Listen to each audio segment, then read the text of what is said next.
plano, Kapitan? Habulin niyo si Zoro ahora mismo! Pronto! Mga sundalo! Pag hindi kayo umalis dyan, mapipilitan ako arestuin kayong lahat!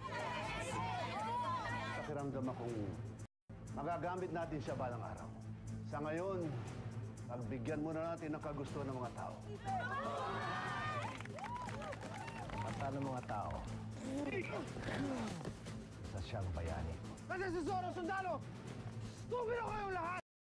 Tunay talaga nakahanga-hanga si Zoro. Tama na, Lolita. Kung makapagsalita ka, parang may pagtingin ka sa Zoro na ito. Doon siya nagtungo. Tinutugas namin ng maskaradong bandido. Wala kaming kinalaman sa sinasabi mo, Ramon. Rita, papakawalan na kita kung mangako ka sa akin na hindi ka sisigaw. Gracias. Ako nga pala si... Senyor Zoro.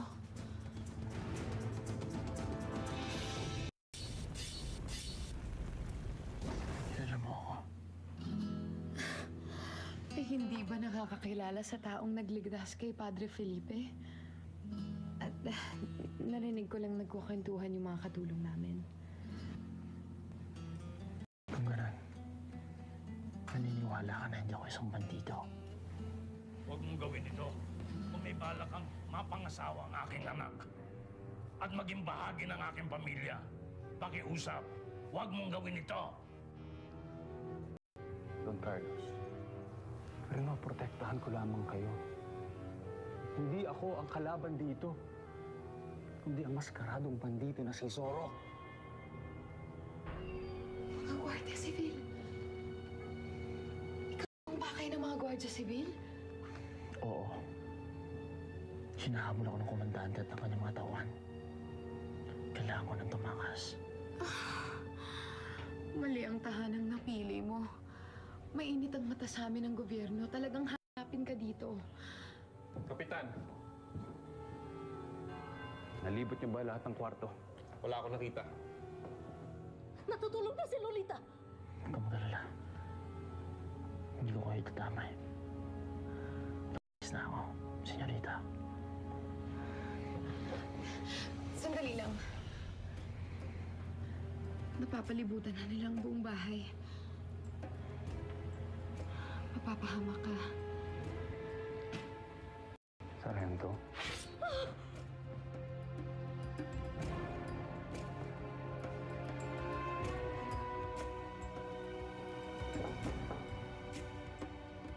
Lolita?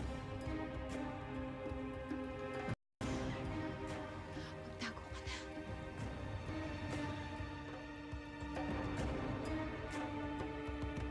Mukhang nawiwili na niya si Senyor Antonio. Lagi na lang tayo pinag-aalala. Teka nga lang, Bernardo. Ako ba sinisigawan mo?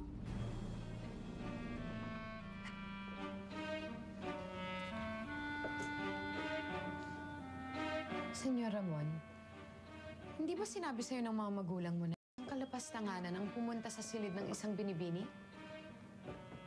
Nasaan ang maskaradong bandido?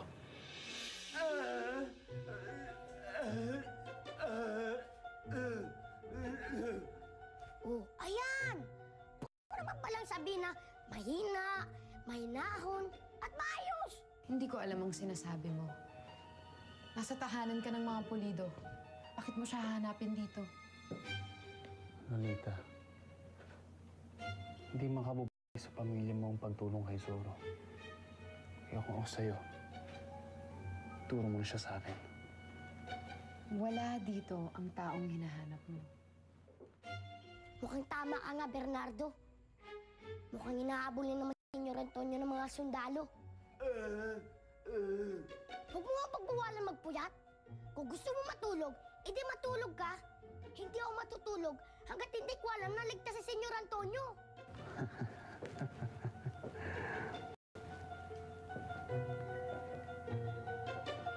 Isang lugar na lang sa kwarto mo ang pwedeng pagtaguan ni Zoro.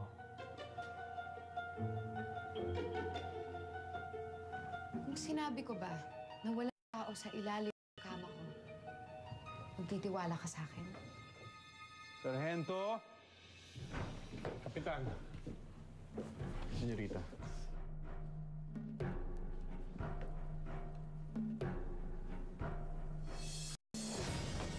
Ay, putakte! Sirko! Parating na ang sirko! Sirko! Parating na ang sirko! Narinig mo yung Bernardo? Darating na ang Sirko del Bueno! Makikita na natin ang dati nating mga kasama! Walang tao. Nakikita ko walang tao! Hindi ka talaga marunong magtiwala, no?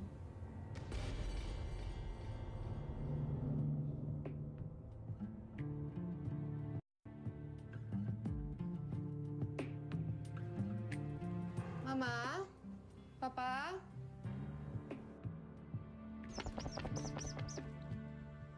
Kamusta na kayo si Senyor Antonio?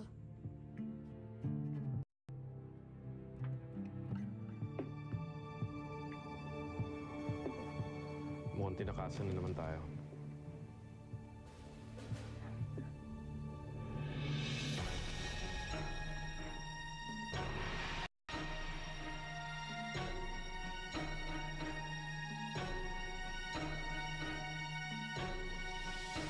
Sobrang kahiyan na ito sa ating pamilya, Lolita. Anong ginagawa natin?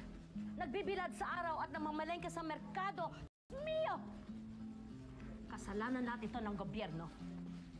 Ginigipit tayo sa buwis. Binastos ang ating tahanan kagabi. Antonio! Antonio, anak! Papa! Un momento, Papa! Papa! Antonio! Hindi ka namin nakasama sa agahan. Basta ba ang pakiramdam mo?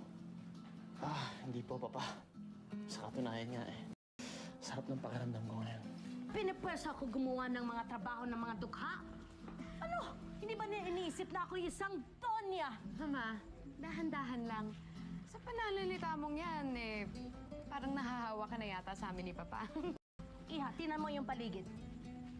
Buong bayan ng Angeles hindi makahinga. Dahil ultimo yun ay idinidikta ni Aragon at mga alipores niya. Ha? Mama, nag-iinit lang ang ulo mo dahil naiinitan ka na yata. Nana Zita, pwedeng paypayan niyo po muna si Mama. Sigurado akong isang senyoritang rason ng kakaiba mong sigla. Kaya ba 10 oras ka na umuwi kagabi? Hmm?